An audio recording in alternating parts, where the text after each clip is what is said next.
combined international school history. That is there. Thì làคุณไปบอกเดี๋ยวบางตัวเรียนการคอมอะไรการ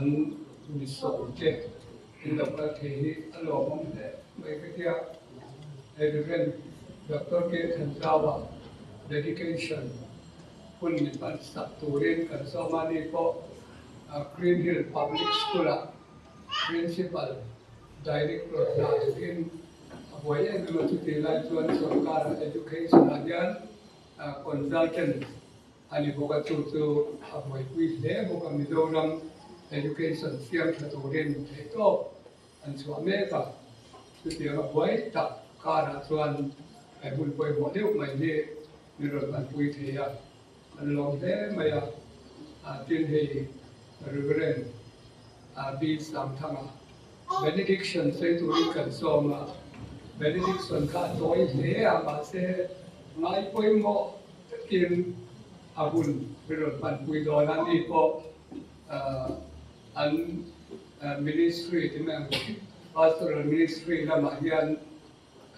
ที่โน้ต executive secretary จำดีอันนี้เป็นเป็นส่วนตัวสุดที่ดูว่าส่วนนี้รับถึงโน้ตPresbyterian Church in Sikul English Medium School อันนี้ได้สุดส่วนต่อมาตัวเรียนสอน principal นักอาจจะพวกเขาที่เรียนมาไว้ในที่ในช่วงเราก็เทียที่นั่นดูอินทรจอยองพวกเขาช่วงมาเรียนกันล็อกเขาไม่ได้ที่ในกัน local council chairman ที่เสียงกูมาเราเป็นเฉยพวกเขาเรื่องช่วงinstitution ไปหมดแล้วไป extension กันในตัวนี้กันข้อกันเรื่องช่วงของตัวป้าเป็นนะมีเชื่อคุยแล้วก็ใช้กันเชื่อว่าอันนี้พวกกันสอนมาคุยเรียนเราเกี่ยงเรื่องจากตัวสายสอนมานี่พวกเราเกี่ยงเชียส่วนอันหลงแต่ไม่ดีอันนี้เขากันคุยว่าที่นี่พุทธมาที่ใส่ไม่ที่พอเดียวเราใส่เบ็ดเซ็งเราเอามาใส่พุทธมาที่เราคิดว่าเกี่ยวกับปฏิญาณนี้เราคุยกับเรื่องการเนี่ยอันนี้ภาษาเรียนพอดีเสียงเกี่ยวกับที่คุยบอกเรื่องปีน่ะก็การส่งเรียน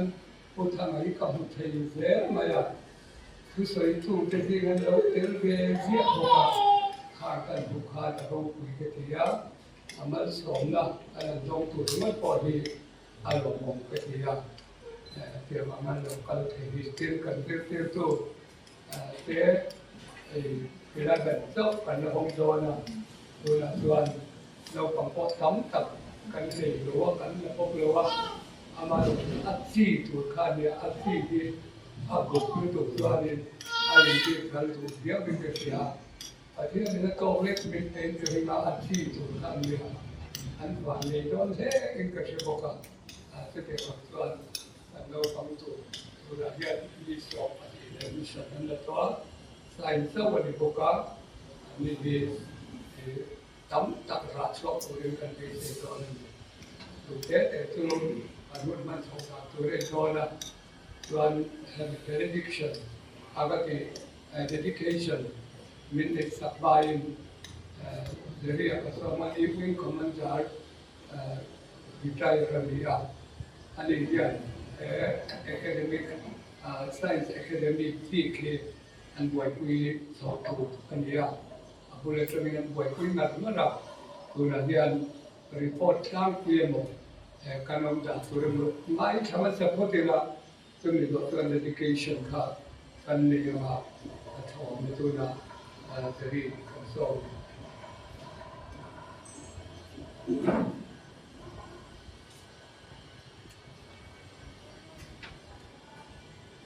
ผู้เชี่ยวชาญตลอดเลยอันมุกเลยเราที่กระเทียมนุ้ยเดียวท้ายละเลยเราตีละที่ต่างเด่นเราพอสกุลลำบากกันโปรแกรมก็เนี่ยทางปริ้นช่วงแล้วว่าโปรแกรมของพันชวน dedication อาคาสวยมากมีถุงผ้าที่เรามาแล้วชูอันนู้นเดี๋ยวว่า report cái mà suy tụi nó thì nó sợ đi là anh tiếng anh pháp anh là report em tụi cô anh nó tất cả số nó hay cần chân về đó với đi anh chân nó đi tụi anh cũng cùng cho người ta report tụi nó tụi không là gì mà rồi chứ thêm cuối mỗi cái presentation là hiện tại xem mà cà phê về học về đi sao nè muốn mà lấy một cái con sẽ gì là có ta không ta đi vào cả thấu này cái một presentation của cái mà không không khác thế mình cả là theo đó là mình sẽ sát sao hơn chứ mình bao cho hay bị hay science academy cái kia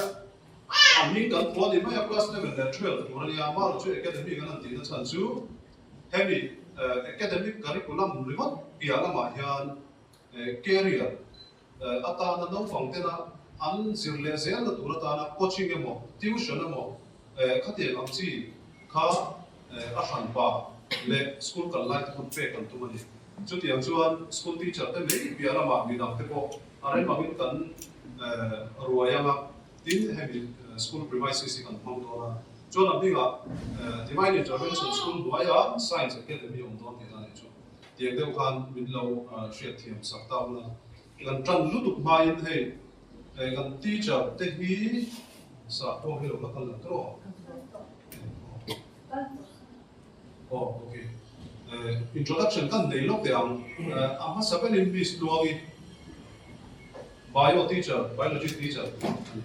ani hi policy pa te po policy college te po un rek ta to ani ha chuan next will be Sir Irom. Yeah, Sir Irom is from Manipur. He may not understand this, but yeah, we welcome him. He will be teaching us the chemistry subject for class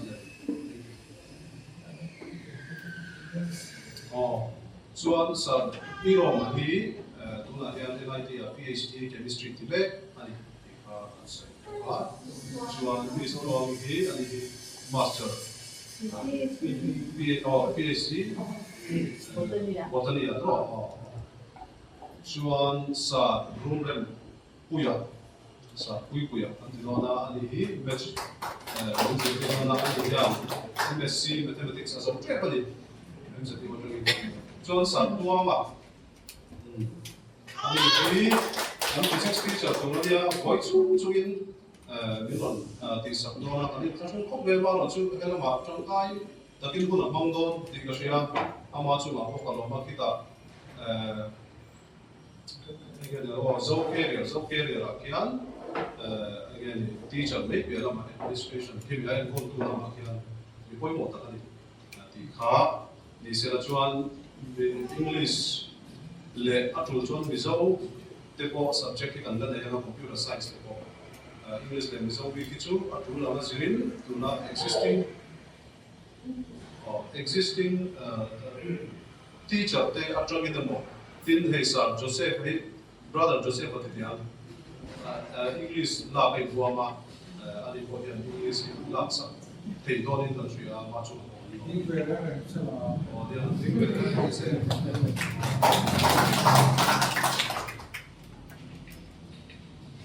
chuan hei building dei tu hi pamhinga pamhinga ne ani poi lo ding te se chen introduction a han ho ke chuan hei an lo mai hei man mo building hei ani ama chuan a chung lam pang an lo tu la ki amai poi mo fiau lai he tai kan lo bia chu kan ti ve box ya academic session again ma ni tu lo po son thei ni si lo ha na tran kan tu ve box ya ani sam pai chu in tian latta atangin ti ba awa kan le a bi khan apuna kan tran thei na sa takin ma min lak sa ka ni thei tu na classroom te ko hin ina ten chon ko an wai le chu te chu ek ma la le ni le ka tiang thom lo ma chu tu na kan na tu pe ke chu pe fel fai takin nuam takin bin ti ruam man sa ka te ho ta ka kan ho pe nuam le tin hey science academy kan halak na hi kan ring ru lo chu da ni share de kha tra ka tia cái mà tất cho nó ngoài nó mà cho hay cũng sẵn cái sẵn thế thì anh nó còn lên cái mà thì chuyện anh tu tu cái mà là chút anh nghe thì cái mà đi nó không hoạt động là tu cho nó một cái một project làm thế này là chuan thì mấy lâu thì chúng ta trong còn ông sống chung thì còn chúng ta như chuan thì mấy việc là mà hiện residential là tập thành tu mà nó bóng tấm lồng mà sẽ hostel là ông vec sẽ là cô rồi cô hostel tôi tu là plan ông tôi buổi buổi sau cho tận chúng sẽ thì academic block cần thiết là classroom bé ông nó tu là thì cái chúng lại phải mỏ thiên ta là cũng làm mà chúng gần thì là chúng sẽ thì academic block là mà chúng classroom xong rồi sau cũng tập hợp cần là này sẽ không còn cái nào report chủ sao ạ chuan thiên nắng và sấy đấy đúng không hey tấm này quay bỏ thế phát hiện để là chúng là presentation thường hiện thì tất cả chuan nó còn cái ta để tăng tuổi là để chia được mà là chuan cần cần làm tuổi là mình share quy là tin tu để qua thế thôi nó mà tí là về nào thế để là quay lâu sửa chọn thì thứ ba đúng không phát hiện để là nó còn hiện còn khi cái juan trong các class 10 tu là existing là có cái này quay một cái có cái này hey sa anh đấy à đấy pastor mấy cái này ATC MTA counseling sự giáo có cái gì à những buổi quyết định hết à brother Joseph thì phát hiện tu vào trong là cái phần này cầm phụ cái gì wow nó còn cái quay đó cái gì anh school là số đó nó qua anh xây chuyên để anh bán đi cái chú brother Joseph này sa rex ở đây anh đi là và anh là sao tin etiquette và discipline mình nói cái điều là English cái từ sự giao đó là ví dụ trong những tiếng Anh đúng không English cái nó là học sinh ví dụ trong cái gì đấy thì nó theo etiquette và discipline đó thì chọn ông đàn môi mi cũng là ông đàn thế để mình học thêm cái ông ta cái gì mà ông đàn môi đúng không cuối cùng là thế để thêm là chút tiền cái chỗ nó còn tiền tin sự tiền của thế thêm của hiện chuyện là tin discipline thế có tận vai cuối một đó là tin nó còn cái anh tận nó không áo nó tiếng của nó cả rồi cái đấy bị cái mất thì tuần generation là cho anh again athlete đó thì là ai coi một thiên đẳng skills này cái gì cả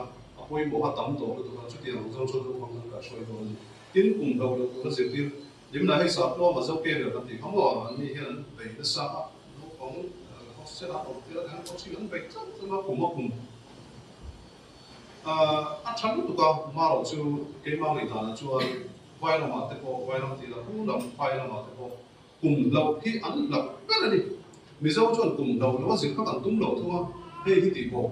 thầy cho đấy một tỷ 11 là cái class 12 và thế ăn exam để sẽ tụi nó lâu prepare nó thầy cho học anh nghe gì có chuyện nó sản và học cùng los được ăn cần tiếp thầy thôi chứ chú ăn thì nó được có đi ăn là cái gì chú vào chú ăn có chuyện lệ cái gì nó không ăn cần khi tụi nó chúng ăn đi tìm nó mà tìm mấy tụi nó đi need gì khác nó pass khác nó ăn tụi mà chỉ pass khác nó cho có chuyện nó cần đấy tụi nó mà tiền ăn nào thì có cùng thung cao tổ ăn tụi mà cùng los point thì chọn rồi anh ấy tất cả trong cái đó cũng ăn cái là disadvantage thì dọc gì cả ăn là làm đồ này thôi nó tin đây thì dừng lại cái ta này cái nó tin na anh thì can anh share thiệp mà ai ta này anh quy định đến anh thiệp dọc tất anh thuộc cái anh phát to anh tụm bén tin anh tụm theng tụi ra anh ấy buat say na anh quy định cũng là hey mà đi can student tuy cái mà có thổi lại student tuy cái sinot mission choir anh là thà chú kan han again kan chỉ là thế mà school group à có kan thôn qua là nó bây giờ thôn nó còn hơi nhiều anh thì chú thế kan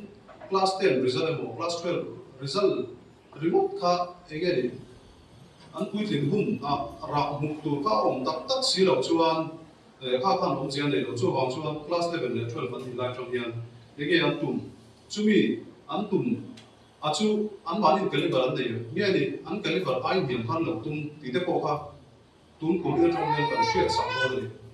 chuan chúng mình một chuan anh em buat xây năng ha anh em đi tới bộ anh em bây giờ chuan bộ thì nó phải rồi thế thì nha tụi này luôn để qua tắm chặt tem phủi này đi à tổ nó cái gì ông giờ chú tụi này luôn để qua để cầm pi để u tem bộ tem điểm chú nông chú engineer đi rồi nông chú đào tạo làm gì rồi thì anh đâu bằng science bị các con soi đó đi arts nó bằng để các con tâm lúc tụi con mà chú các con đại thì các con phải thôi đó kalau mà engineer sẽ lọc tiền nó khá tốt rồi anh em thì tụi này có vẻ bằng mỹ là anh nhìn sửa chồng như ai tụi này thiếu phát tâm này thôi có lẽ cháu ấy còn đó thì nó bằng cái hồi chung để cho anh là in thì nó là tốt thế anh có lẽ cần nó tốt thế nên tụi anh ngày đó nhà đâu anh đi chung tại anh ta mới biết đâu xem anh làm rồi anh thì nó khá tụi này chẳng cho nên đó chứ bảo cho nó có lẽ cần nó thế lệ tình lắm bảo nghề thì tôi có chúng mình chút xíu nữa sẽ thì đầu tiên nó mất khá cái điều quét tức là ngày đó khá ít là thì năm thấy để anh soi là cho khi mi cái này coi một cho anh mi anh thì làm cùng khát nuôi đi nuôi ngao về đó khá khi cái đủ ra để coi một cho anh cùng khát nuôi sống đi đó anh thì thấy đủ ra cái soi này cái Mizorama coi đó cái chuyện gì đâu nè India làm anh làm cái là anh làm không có về cũng bỏ multinational Mizorama chắc thì khá là cho bảo cho khi mi tụi nó thắm tận thì cho nó kỹ là chút tiền hàng cả lụt thì cho anh ba là chút tận lụt là cho khá các tận thì tăng lắm để số pháp này như thế cho nó cái cho anh số pháp là anh cũng được bắt cho anh cũng là hiện để thực hiện tập tập số pháp là ina anh để cho nó cái tắm tập anh một phát số sẽ có phần cho bảo cho cái mà cũng để cho nó cái bản thân thì mà đi ai hay mà đi cái gì cái gì phải là đó bây giờ ông chọn bây giờ ông đi làm để làm con thì họ lại cái này cái đầu tiên cái gì cái sợi khăn nó quảng tam tụt đeo đi mà thì cũng tin là salary cũng đạt thì sáu thì số thì còn India cho 9.1% về này ama ở chỗ AI cái gì artificial intelligence này machine learning thế cloud computing kan tiang chi thế chút thì ông field đấy rồi chuan anh độ ổn sát đi 37% này ông giờ chút tụi này hiện demand anh thì engineer đi rồi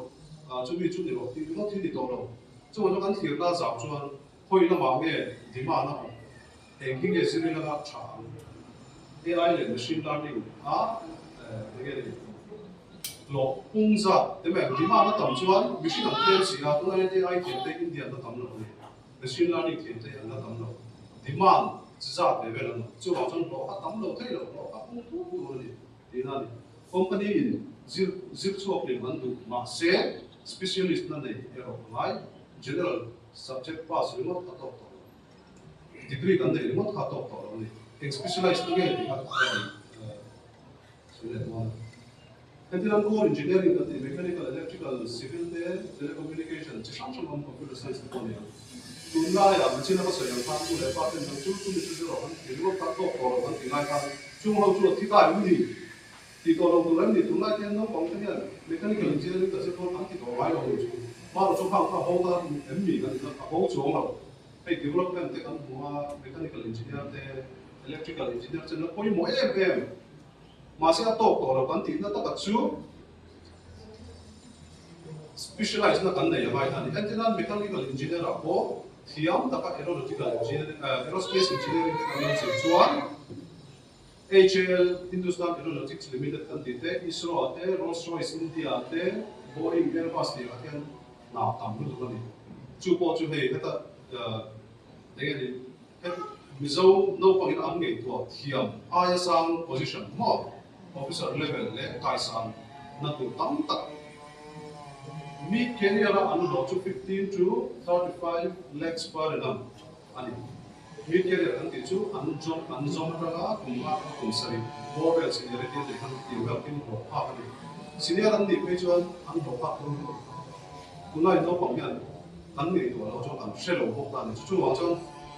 lekin an pang te ko kan da chu na kha ti zong kan ru kan su the pa ai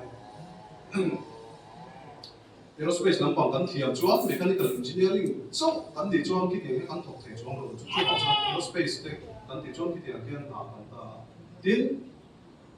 mechanical engineering ni chunga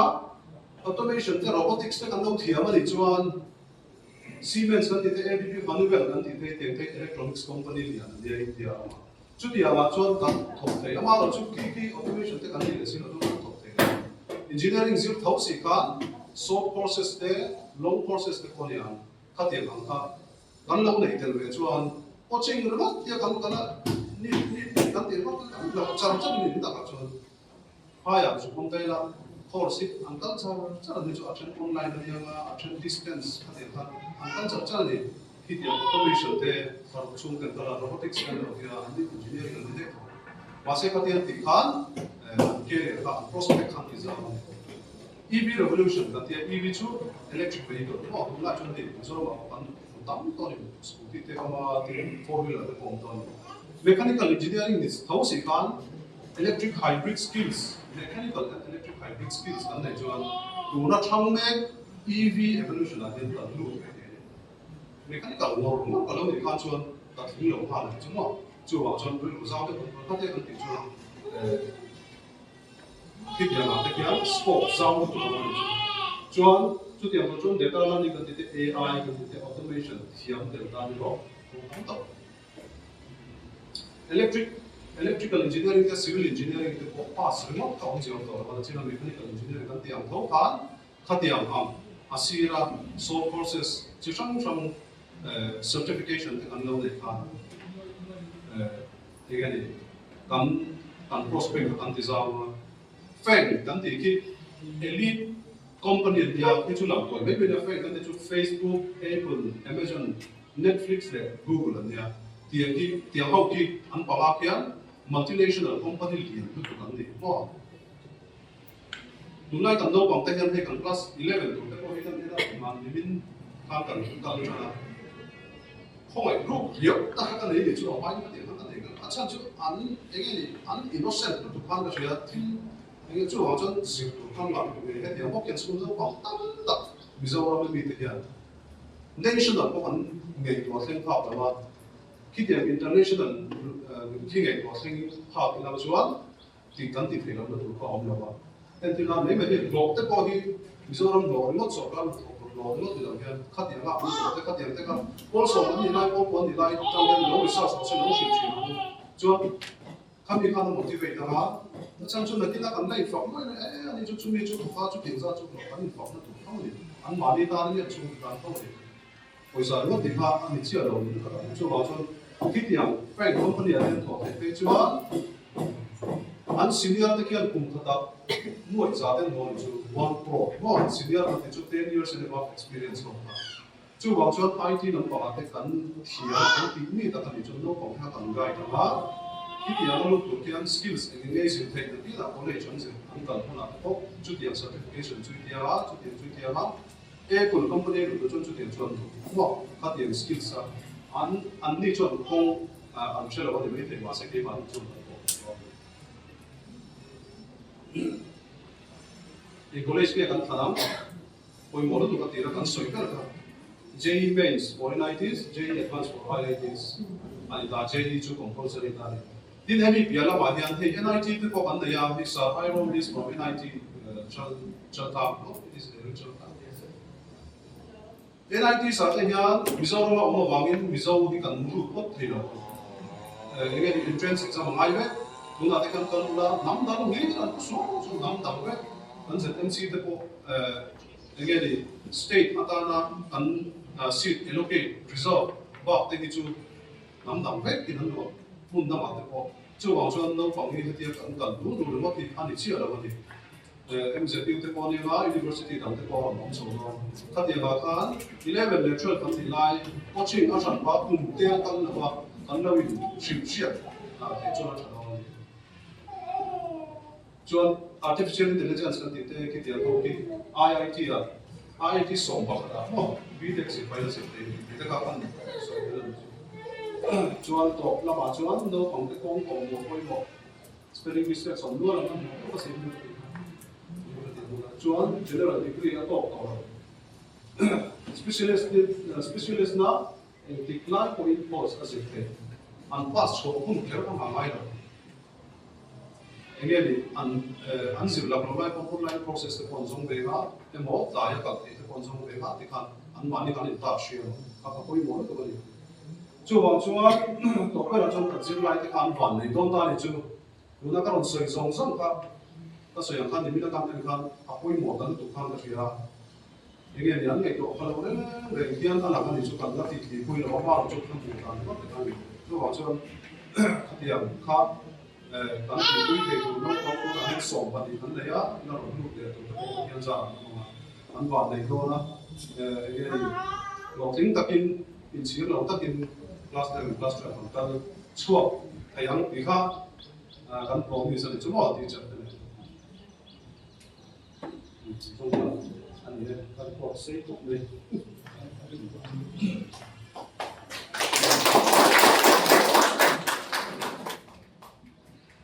Hello, kan ti shemia lawa dedication dekha adi program dulat la ta nge kan ti don ti kha kan cheta lu patien de ate kan la na kan tum nge ni bible chuan to fing rules of paru kam ali dia rem ruat lok na hi shing ram sa dia lei chana ro tu patien de me dia lei I think the answer of the tongue. They can lay a can say to a plan, can say to a dark come from the day or in the car. But here there are only to Bangan, an institution, higher education can pay the to Mundi. But here there are with that Saka, a Julati, a Dopia, a boss way to get the Reverend Dr. K. down to the console.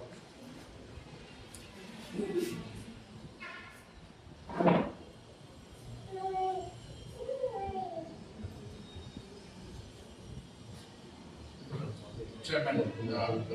my dedication during so to take about to at the Bible I pray more yang kasi masadon ani good morning kan dia la takin good morning dia in sampai dia good morning indom chang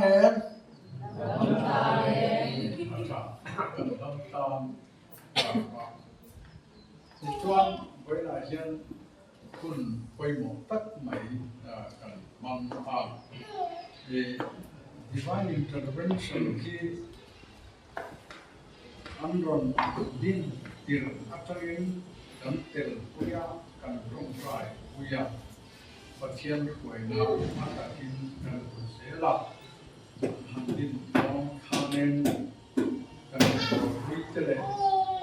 kan thian te chon aku kur om ma me o an dia amai ro chu tu phun aro sema kan buka pathian kuai na ro hui tak sanani then ka kuai ku tu zarian vision chiang ta ka buka khoi ye pan ni atun ti kha chiang buka kha kha ni ve se na hui tak min be ani Green Hill Public Schools and in Don Hianen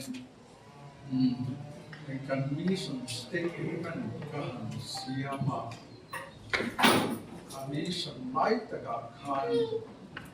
culturally rooted internationally competent faithful believer siap kan tu kan dia when I hear me nonga edi sekolah chuan culturally rooted light kan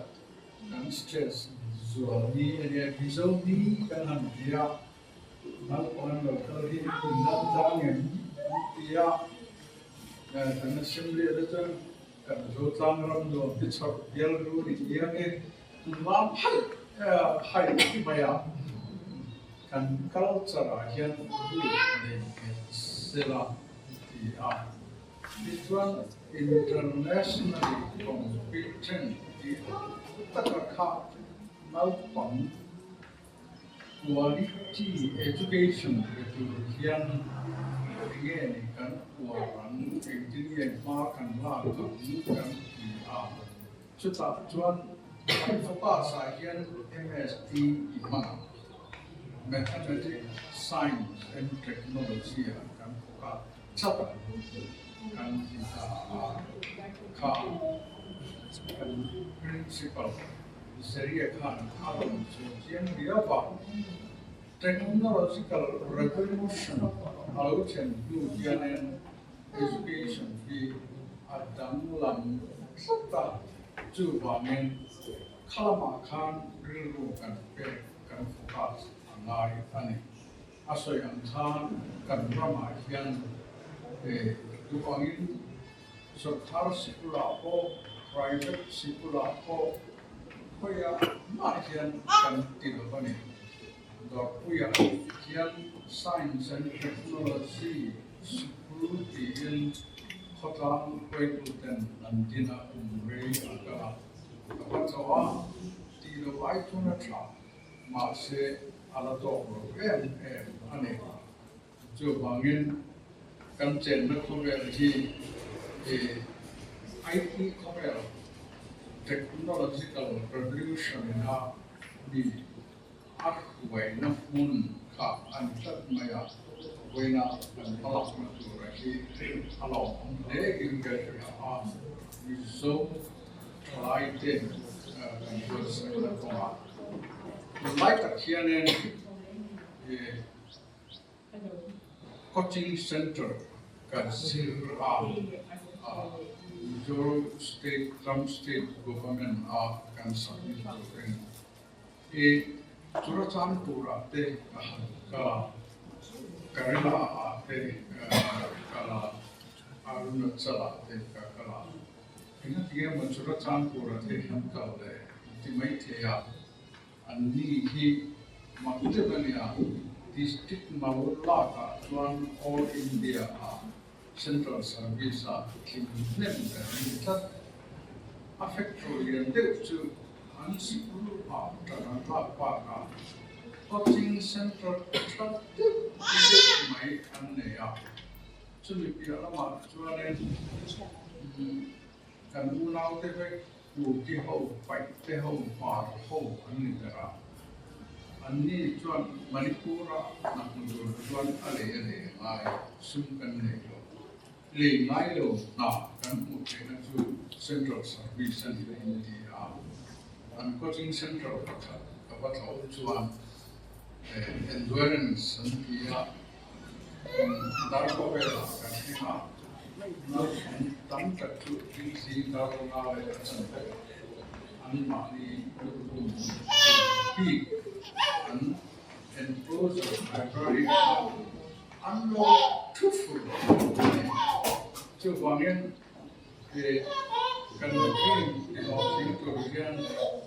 kan salai te kan kai mo angai cakane turun attitude anak nuan sate ale kasih kan tujuan vision cepat ne makila program cepat ne makila di tak harap mo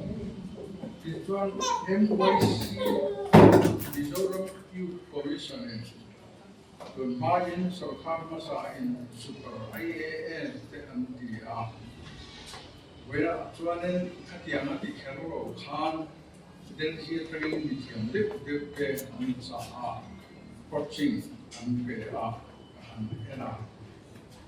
Selai itu kahan supaya kai interview boka kami saya sang kanting net suang kanting itu orang tu heran Delhi tengah medium zirna anilawa kan zirna ho komitmen le hai pek na tak tiang tu na wi hao na kha anne lawa anne ti na mai chu sulaya chuan mania MBSc program anne ya kan kuetu kan soyan zirna eno sa kan song le boka kan consultant hian soi ve du ani em ti soi ve du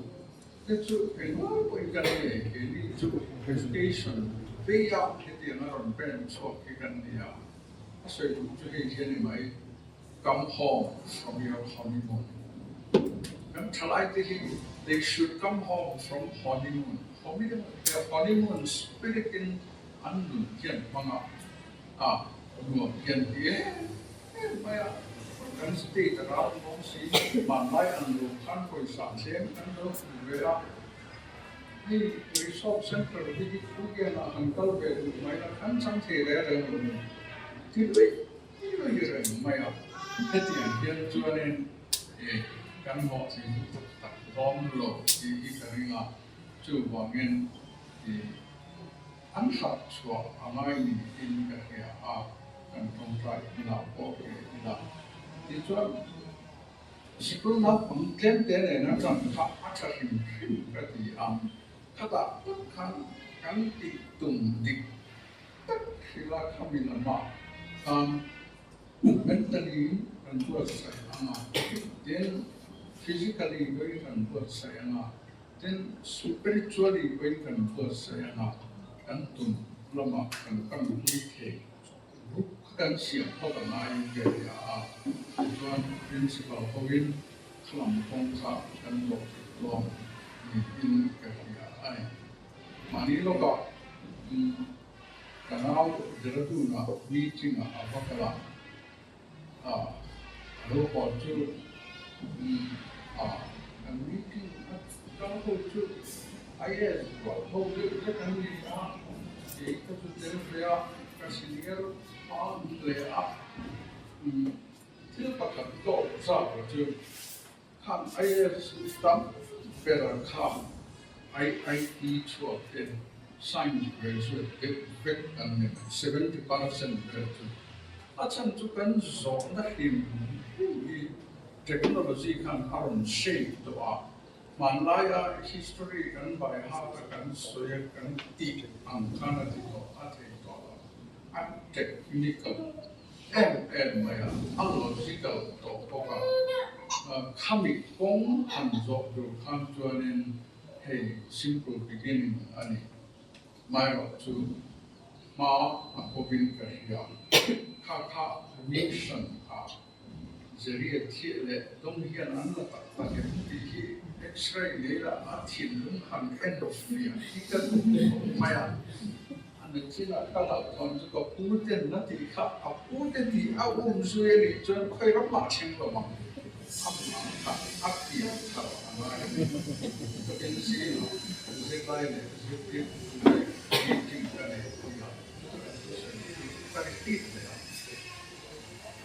Second World War come America come Japan abom sebeka etom bom atha ka war han ko America ai chira ti ko nei nei ya Japan mura le tambal tam ta America science and technology a chom ka a ko ka am ta kan ka an hon ma atlantic ti kuya loma an chuanga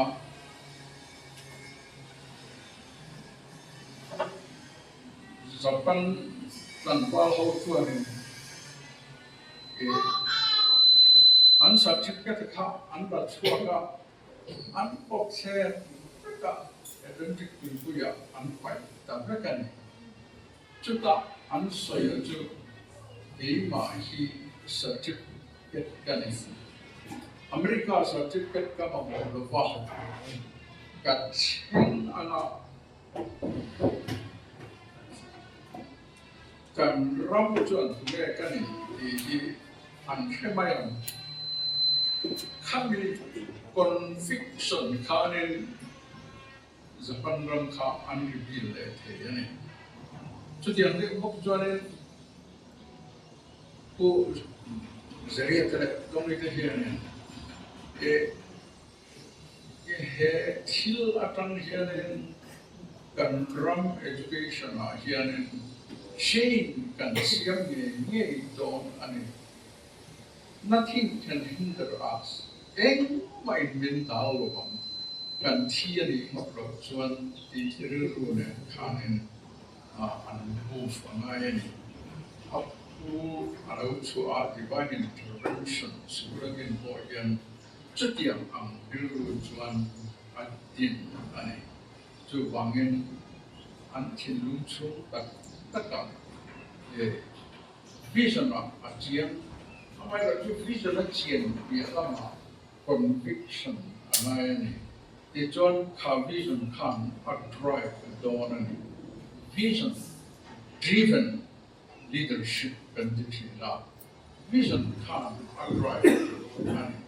chupian ni chuanin ek mai na tam lo wang mi tenan ti be lo ti chu lo ti be mai mai lo se kan kultura kan chiang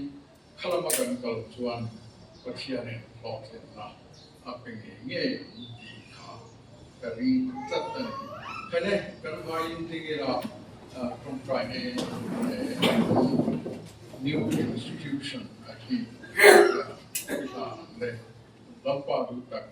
hey twin sing hian meeting poimo tak kan ne divine intervention tham zela science lama academy science academy in Zariate le positive to anthropic then ma anadona hetila hian inena kan don plan ani nangin ni tlang feka clear mi ke to chuta chuan in fact na chu tak an ne tlana manam pana an kal zel theina to rin nangin wila ka hoya che ikuta building te a program te then a way to te objective to te now on some kan pa Yeshua Krista ingin kan berplane amen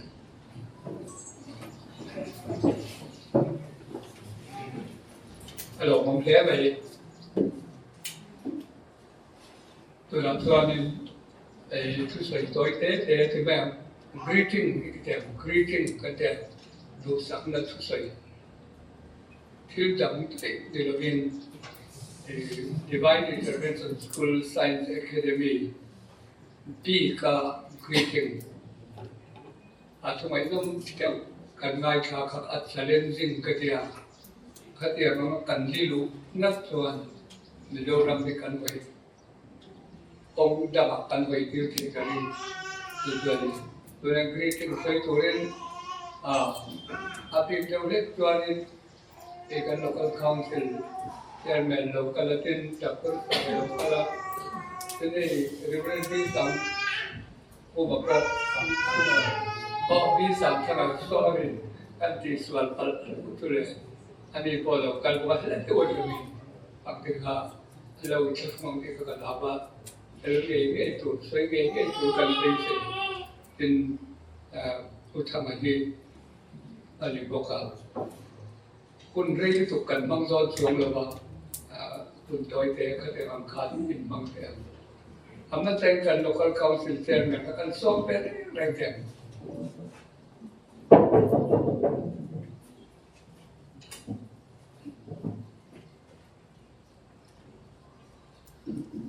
Ujian le te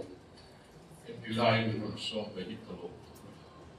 ka bisi dana ta pi chon no on chip pro se lang pe le tu su te ka sa no ba se ku na kian khang an tu tren na tu ra in ho tin so tin na tu ra an vision pe ka tin khan aro pi ka ta ei hi kai ma ta pin ai a se te ku tu ra te boka zir tir chau chau kuna science le mathematics hi thil aran ei hi a all karani ti hi no pang te hen zir tir kuna ma hi asulita ei high school a hian kum riat vel ka tho to a mathematics teacher chu no pang te ka na ber mathematics te hi in in lao thina lao su ma ka soita chu wangin ma ka score te em ka te kan han zir tir chu tak ka chu pi CL high school a kan nau te ho chu lao lu kan dia mathematics ka zir lo matric ba ka science po ka zir lo ka graduate na chu political science ani te ya mà sẽ mathematics ka zir tir te achan chu ka tui en maya mun anga he bi academy te hi an skill chu mi se chu pilot ta kal te high school ka kalai khani pilot thi ka tum ve na ma se thing kang sikula kan kala ti chuan college kan an rak dona pa chunga college a pa khon science na thau lo ta chuan ati gai na tan mulwa ke ni mi ina omin mi nu pon fe ti ko hi ka su ta mania khat yang ang khan ka zil chu ve ta ma political science a ka graduate chowa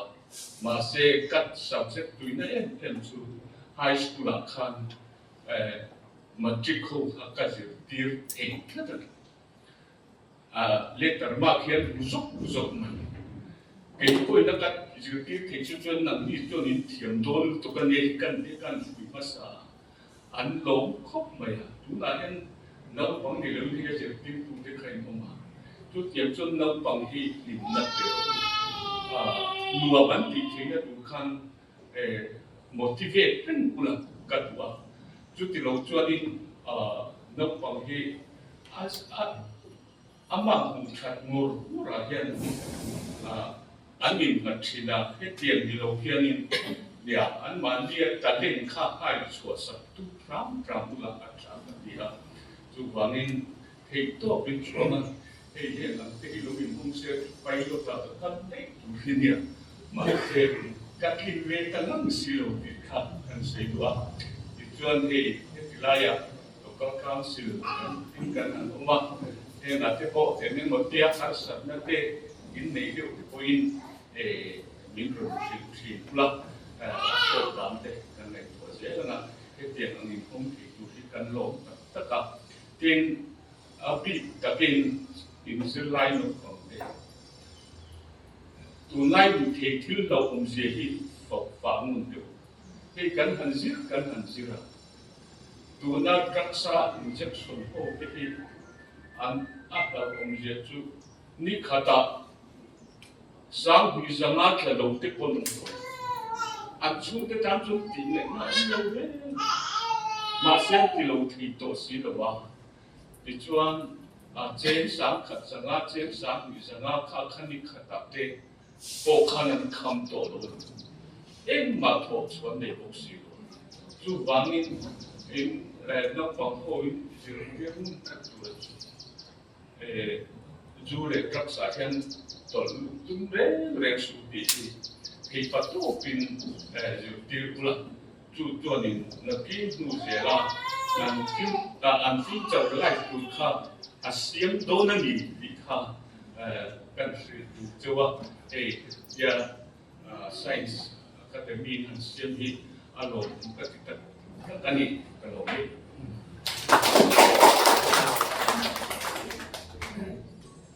anh cụ nên đang được phân phải các anh cụ kèm cần vừa đối với cái đi sản xuất đi là mà tuần anh tôi là khiết lộ mấy cái đầu tiên nó cái cái ông thề đô mà thì mấy chục không khai ra đầu tiên là lọc ông ghé vào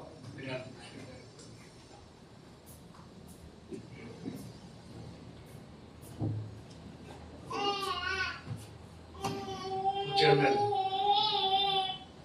Mizorama principal Divine Intervention School. Cần guest trọng tất tất Reverend tham gia vào lễ của sáng thưa lễ thì lại diệt tiết thủ thiếm tất tất quanh chú cần thêm rong ra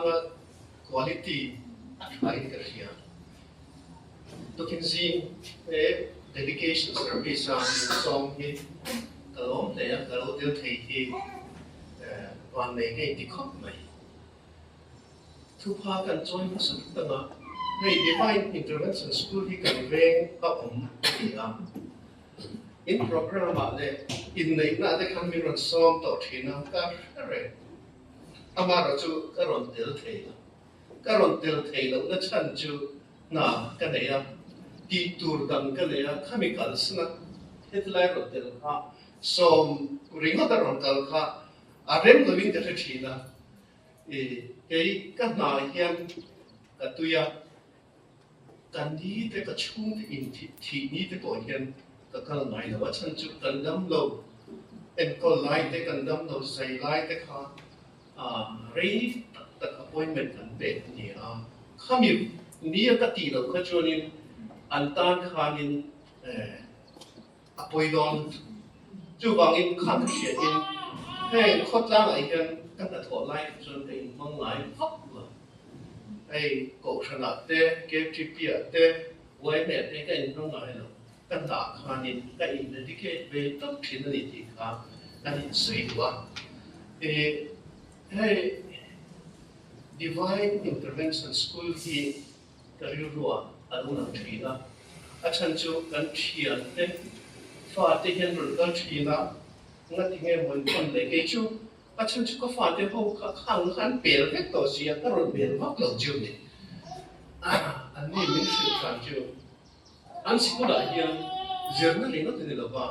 pathiam thuna ka kai shwai na an ti tel la ba hil athan anti hey kan venga michang kam tak ke ko divine school ai la fa te an ga tlat le mun than khai te po du se da the chu ti chung chuan he divine school hi kan venga ong hi awan le kha ka ti khop mai chu divine school ka sai ni se hey venga reverend Tanzawa bula to ma atu sai vai khat na vậy cái chuyện này à rồi quyết đấy mày cả thiếu chi mi thiếu một xuân rất là mi anh ấy khi thu xây cái này sao có cái bên bên ta lố để then come dedication service nó là gì đó a science academy divine intervention school Bujaria thì các hiện nó chưa hay cần về mà anh rồi có một trong hiện việc hiện trong hiện cái gì cái này phải sâu dễ là có là xịt quan điểm thì cái gì cái này phải sâu dễ là wing commander pension anh ấy thì cái gì cái hiểu rồi hết thiềm nó sẽ tập mấy này cái bây giờ cái gì nghe mới là nấu bằng gì pension thì ngót lại hết anh ấy cái chuyện này anh ấy tiệm chim lấy service anh chú anh khá fitness khá ngay sang cùng mấy gia đình cùng sống và không tới service sống và đi service cái này cái service cùng sống thu này đi đâu nữa cái service này sở cả rồi thật lại tại cái thằng pension mà này cái số ta cái này cái tiền dễ dàng nào vậy nó cái đi là cái này bị thế commandant thế CRPF kita BSF tiang lampang komandan dekat hiu tiang when I hear khang kalsana science academy in Hoki achan chu ama hi professor John aeronautic engineer pas chua ka khatian engineer ngai nan Hoki alo dia tin kha vision robui tak mai oma aku put on se a vision ha Tanzawa se tin vision nei ringot khan de lawa kami vision til ho tin tu khan nge dedication te ngaya conviction te ngaya narau pui tak học tu din về lại em science academy thì anh buat saya ni chúng ta chuan nhà thu tấm cái sấy là không ạ hey one roof moya sikul ani nei pa ka nge hostel residential school ani don ni na la chuan chuta chuan one roof an dina khan zirtir chok ni la bin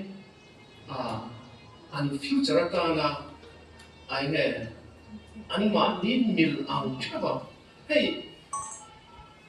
Mizorama kan in zirtir na dilo pa chu kan thiam zong ni lawa mi tu te mo kaltir kan tum ta thin ni ni thiam pathian hian in meeting mai hi thiam na mi pe chaba a then te chu engineer line a then a then te chu pastor line a then a then te chu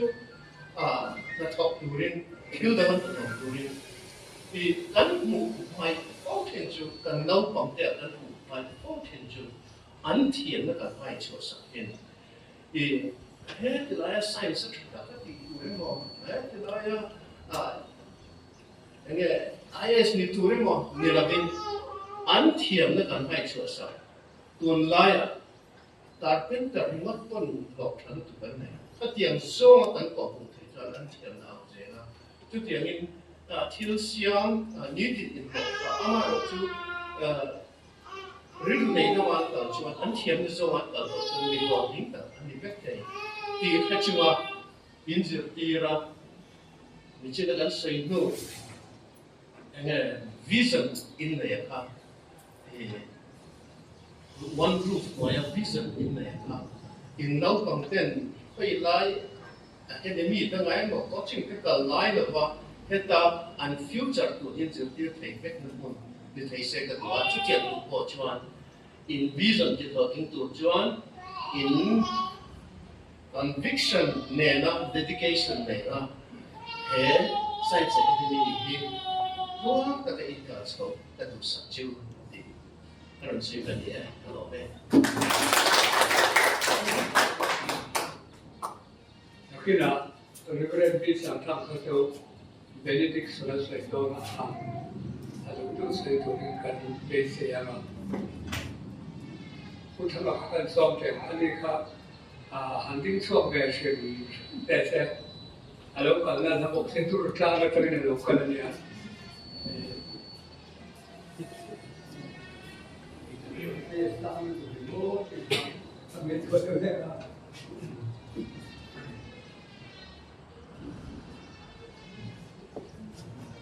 我说呀，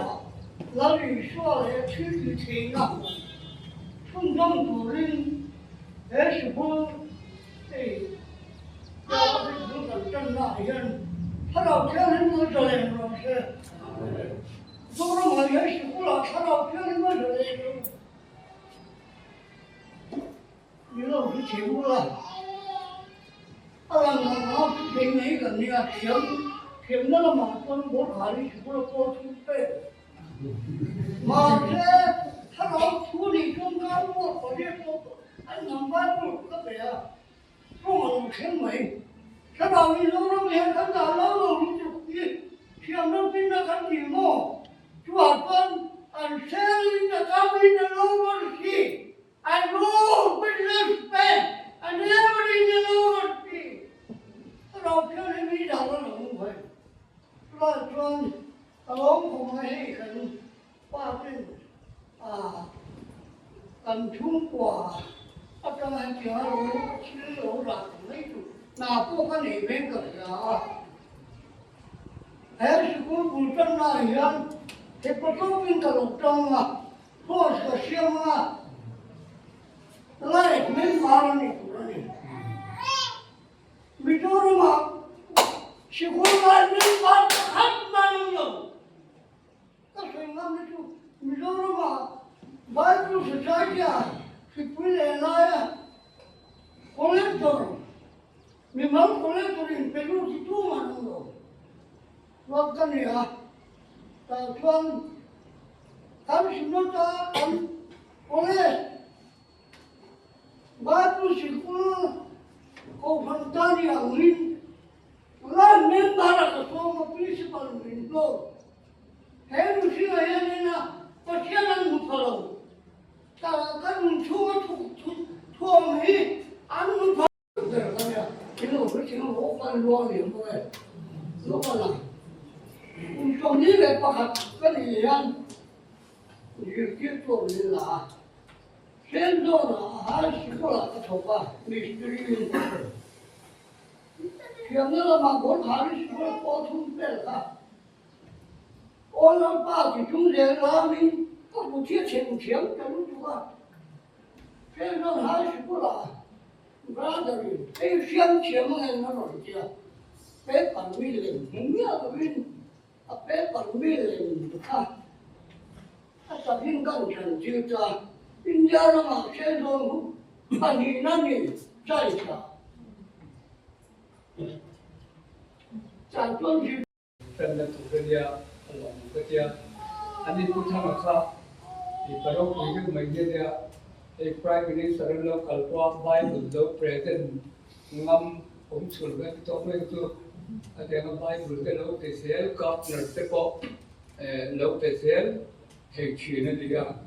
ตัวบางตัวไอ้เดียวนี้ที่เราละมันชื่อนี้อันว่าเนี่ยเทียนนี้ก็กันเลยเซลตัวเราก็มันสอนเสียดีครับกันสักกันส่วน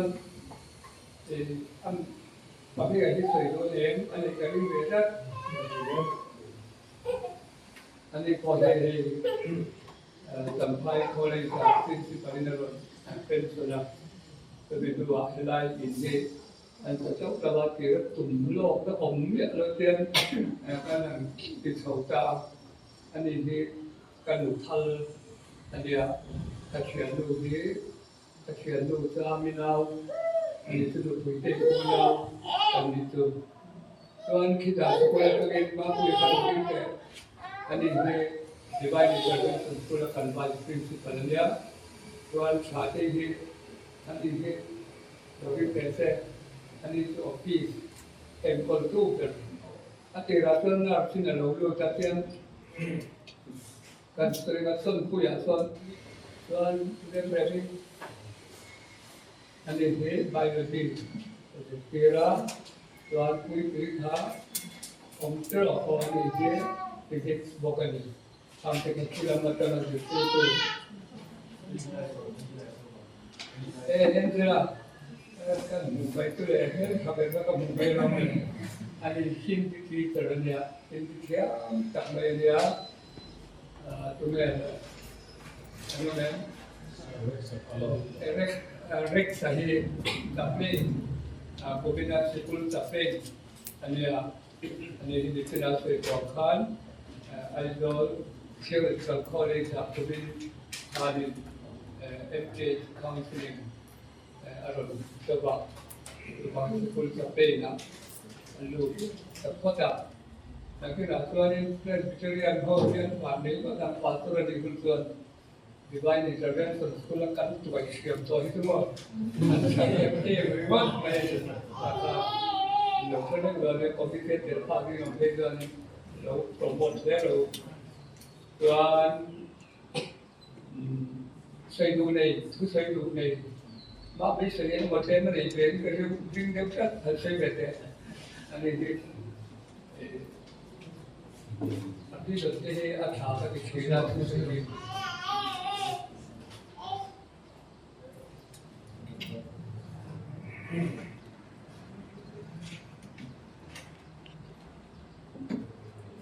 我嘞龙坡每个店面都不错，大法说呢，你啊，这个就炸红白肉啊，阿妈了就给马以后肯定吃了，昂的跟你多就晚上呢，你这个东方了啊，然后สักการะ说呢，Dr. Gate 很早就水他哎，我不晒的，然后个当时前面的可以弄到个路面，因为就水后个铺的光，也就水他还弄面嘛，不知道呢，真正跟水落那给马努力个呢，influence 呢，那阿妈就在是看了啊。กันโน้กันไล่ให้เสียก่อนให้กันลงพูดทีนะ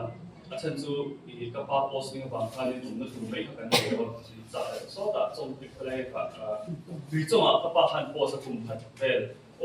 permanent to zero ท่าน temporary ท่านก็โพสต์วิจารณ์ท่านเวไม่เข้ากันตั้งท่านในป่วยท่าพกสีเนี่ยท่านเสียก่อนท่านกันแล้วเวไล่โลกท่านกุศลเป็น AGS นั่นนี่คือท่านอันนี้เป็นสุ่มกว่าเนี่ยโยสกันนี่ฝ่ายเราเวไม่รู้กันว่าที่สาวพวก om na tu dang in nei lo chuan an tial quarter a kan om hoa chu lai chuan in hi ka bazaar wa ka tial ni kan han om ho tia kan han in nge interaction kan nei reng khanin a thil ngai tu na reng ni kha tiang ang mishing kha kan mai lo ni no pang te kha kan ne class 6 kha kan ne chu chan no pang te ni si khan ke em chi la ka bazaar kha tiang ang vision le thila soi reng kha international global mindset hat ti shina ni athu sai tam ka international standard kan tum lai ti kha ti shina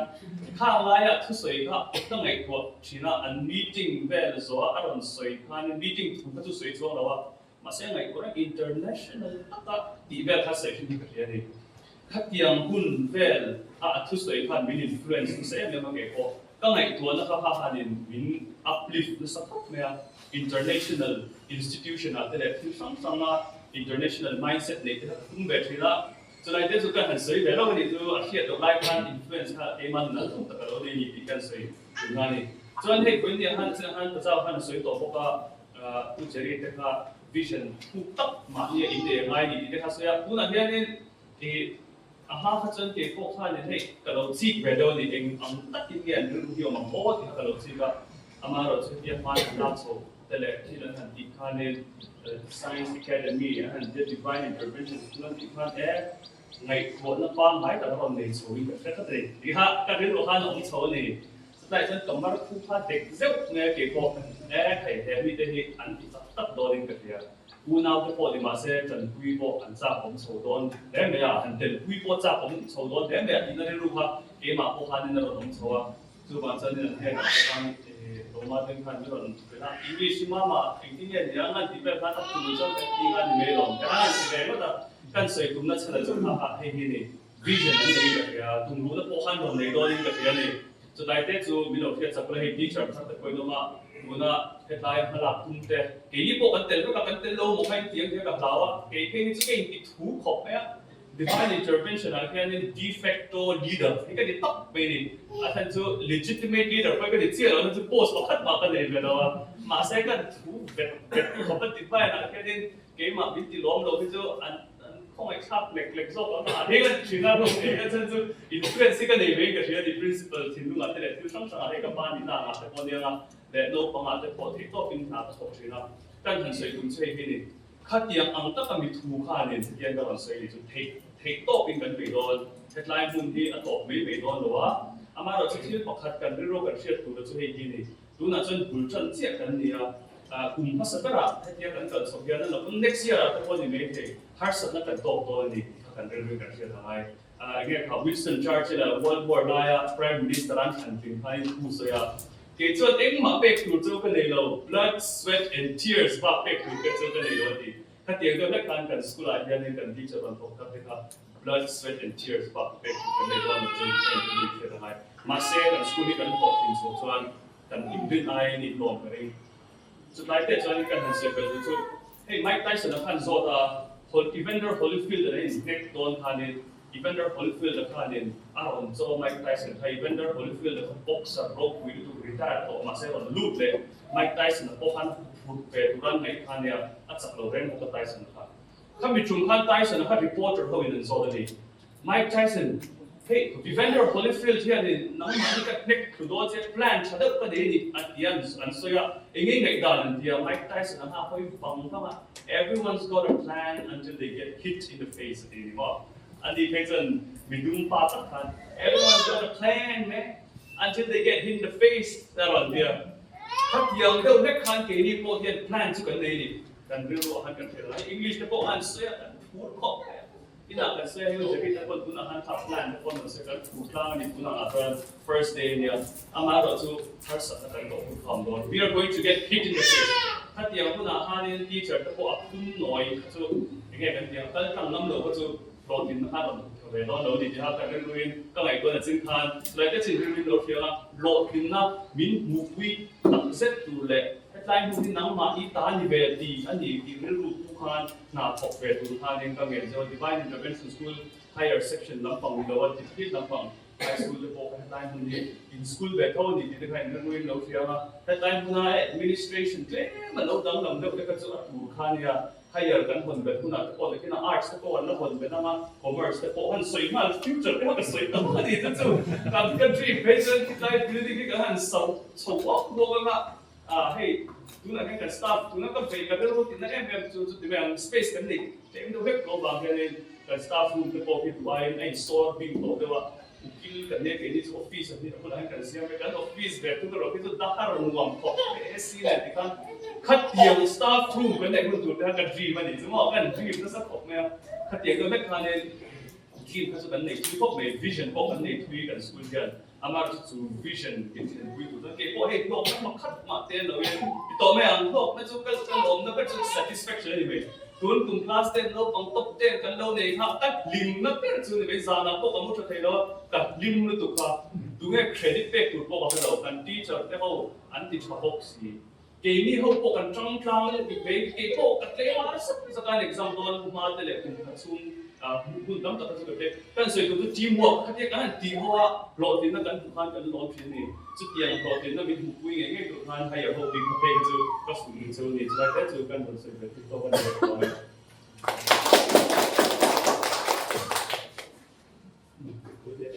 đó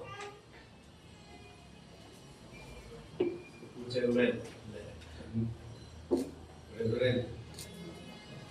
Ante LC Chairman te le Dr. Sai te U te le Laya School Jitu Laya te le Kilaya Kon te ko sai ti le ka lu chewa hey hey hi ahun te hi hey uson te hian mi lo son saka ai zo la hianin ken na chu kan nei ama se motor ta nei kan nei chin lo motor kan nei hian koi ve nga po kan lu te lama kan chen hon kan nau te lama kan chen hon mi compound hi di la ngai china chu ba chuan in hun nei ngai kan dia chuan hei divine intervention principle kan u hian mi lo saka ngai mi lo ti saka chú ông ôi anh đi vào nó anh định anh nhớ cái đi để cho chẳng phải nó cho nên này ngày nó vẫn cái lúa quay lại cái một trà nó vẫn cái lúa để làm qua ha anh đi về mấy à điểm cho nên một sản xuất tu chú anh đi chú bỏ đi anh đi thì cần sửa một số đó thì cho thấy anh ăn sạch bỏ đi liền quy sạch đi cả tung bỏ anh đi chia rồi các phần đầu đây architect khan alo bia exam nge ni ti vel te kha lian deuh tur wal lo soia ti chuan kan han rel tana a lian lu tu don ka ti a tian a step ze na sak chho hi ka tu ani ei tu na point hei ai roi hi lo ma an next a chuan helai in thuna tin thlang lam zo hi ba step a nga tian ye ti so hi ka tu ani ma se tu te mon khan min phủi miến phủi á liền chú ý xíu là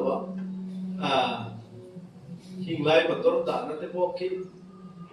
so rồi mà tụi nia in thả mất xả này thế này in muốn này thả mất xả hậu hiện các tiền thủ khá nó lâu xả lâu chú tiền nó ta tới bộ chân anh đủ đó để xin tem in tia tiền khá đi ta thì sổ ta dễ lại thì step ta lâu chân ta thì sổ ta dễ là tiền chuan along len deu awam hianin divine intervention extension ta hianin an lo tu an lo rem chang ta ti chuan hei alen awam hianin sak zo pop na po hi kan nei ka ring lo chuan a school lam pa hi chu concentrate ta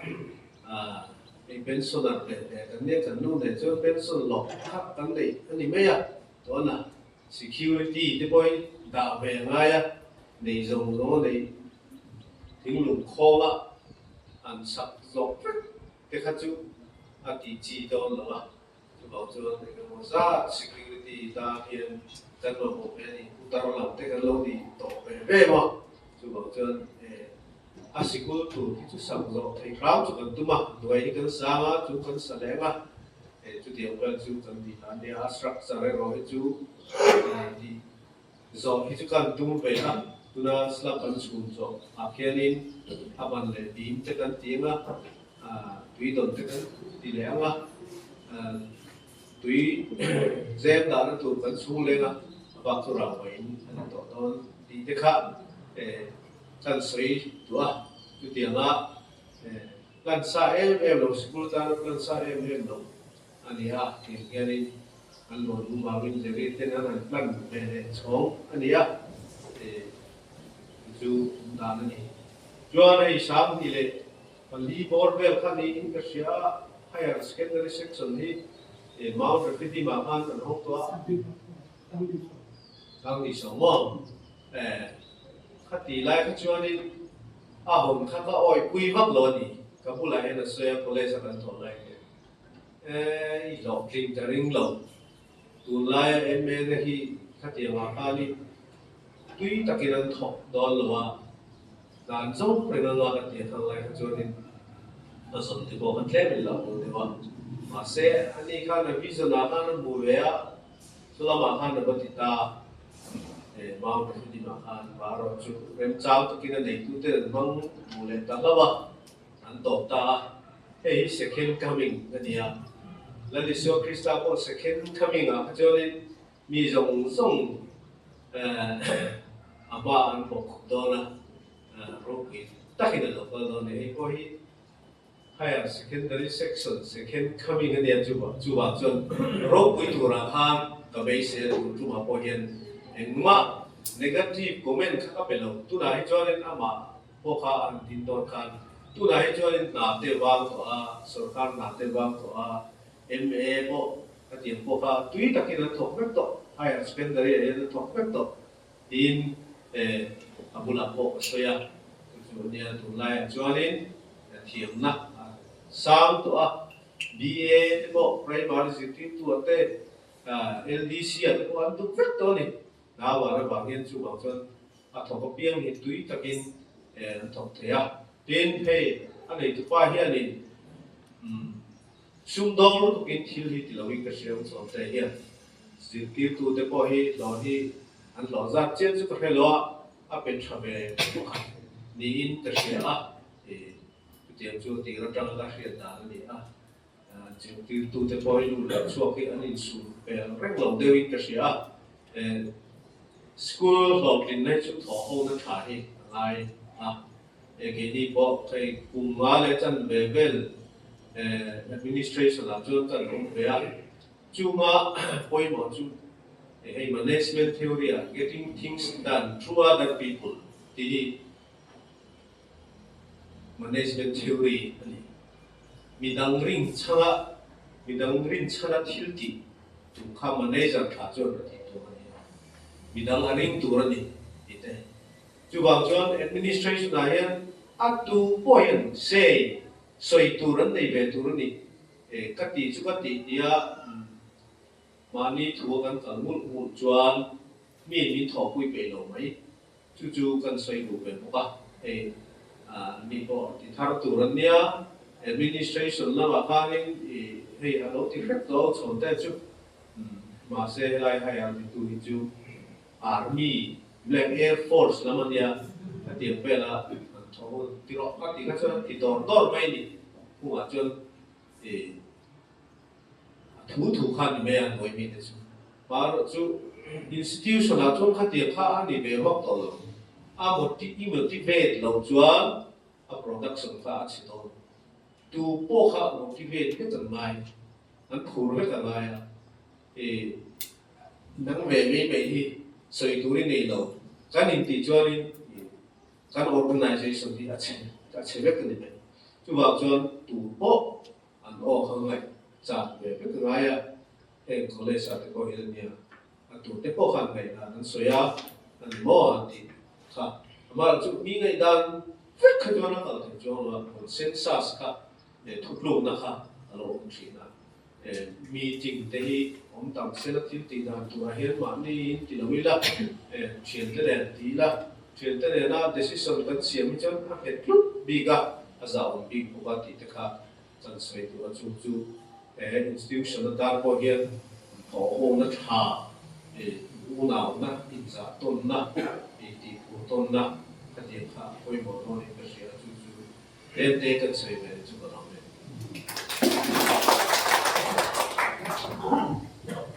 đấy là hôm nay mình toán mình làm các thứ có những cái quân đội cần mang lên về tập phù à thì quân lòng quân sát đấy mấy cái này à mấy cái nào tôi đây cần thần thủ đây nhá thì bây giờ cần thiếu thì anh sẽ đo lâu hay document anh đo na cái cần rộng rộng xe nghìn anh nói thì na rồi quý ta cái lòng quân atuan cái này tôi bản ra mà có anh ông tổ mấy thế này mà sẽ cần là đo anh thì tôi anh sẽ nghìn cái gì à thì divine intervention school cũng xong hết anh này cho cái thiên nên mình là kalsan lâu đấy cái mà har satsang tu kan nei an har sadapiang hian kan bula athian ni aun thela aloading thela kan mo hibit pe thel boka tu de tu ka ngai tu thina pathian ni ri no maya kan account ti tu min hanen se tu aba do rom ve anti mai te ma se kan account tak ki tu pathian hian ni ya kan security po hinan pa ni wa hian giảm xin đi cái thủ là thì tôi thấy là coi hiện giờ đi cái lục phải đi lục mà rất là xe cái đồ còn cái này còn anh học đó nó cái lâu anh đó là để tôi học tôi thấy nó tiếng Việt rồi cái tiếng Hàn cái thọ khâu đó là mà chặt con này là thọ khâu thì khâu anh thích thì tôi tập thêm nói đi thì cần phải là tôi nói là cần sung đông đi अच्छा लगता है क्या ये सुनिएगा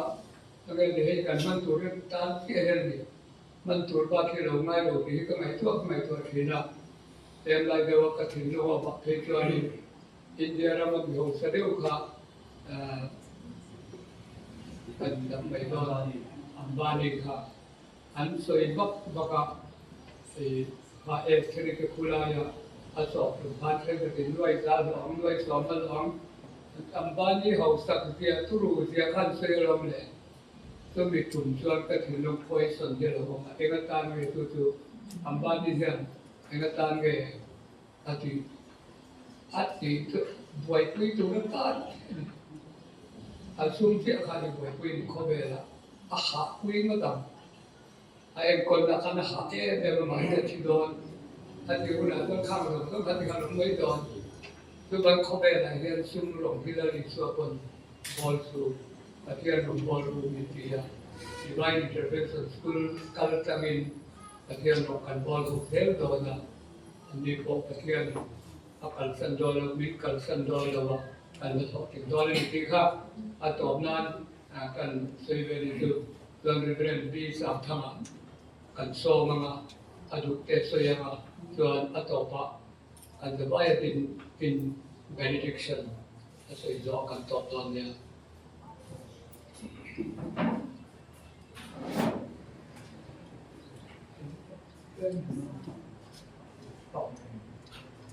so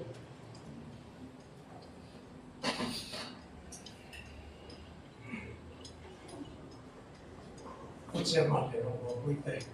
masai nei topic mai ni chi ma mas ko kan la mai e kil pa ni cha mat soi kan ro pakhat na chuan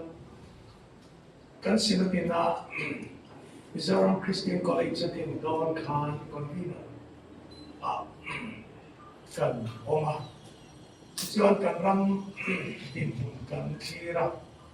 college kan nei dan te kan ena tin subject kan nei dan te zilai de bu te kan ena tên chung ba cả chuan kan ram ma mo nia ka he kan khe le la bithiam kan ram ma bithiam kan ni te ne na ta ka kan ti ania I chuan chunga kan thutum na a chuan kan ram hian college po kan nga khata ti tla po ko pia po kan ram mina to na ma mo ta ki chu professional course ni kan pia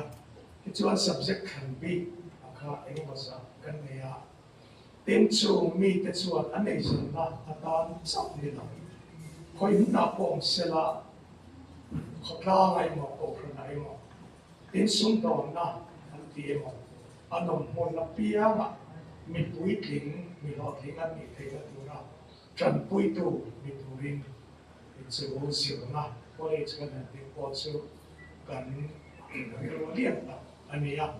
chứ tiệm cho tôi là hiện anh cần số à chút số cái lai không cần làm mặt hiện cái lúc đó là ngọc tôi là science academy ở hệ vision tập trung mà và thiên gia là có thể hoàn thiện cái này là cần rong chalai để tìm hoàn thiện cần mất son dễ là tụi để India rong cung của bạn thì là cho cái academy thì có hành trình anh ấy và thiên thì bây giờ mà sống thì bây giờ tên mình cần có mấy chuyện là dễ thì chung có thể là mình cũng phải xem mà trong khám cái này thì là để là để chúng ta có thể cần để là hết tí mai tốt từ cái chuan cậu ý mai cho nó cho nên cái này thì sẽ cũng thì cái bộ cái dòng chuyện là xem cho là mà quan điều này cái này để saya tên hay là kan ram chunga scholarship te helama mala ton na ate to la kan wala heti mai to lo tu hian kai lea to na hian patien ni so na pe so science academy mi so thalai ke tan yong an thuma patien sa a ho tin me yang pi ko karing ati me hi kan nam tan ko institution lũ lên trong khai cả phần bị cái bế sĩ này trong thế là những khá cần sự lỗi bên sai yes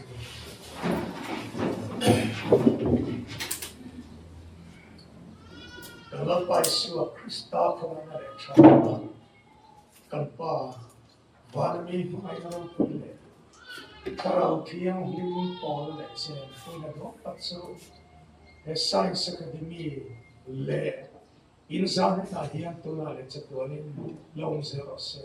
amen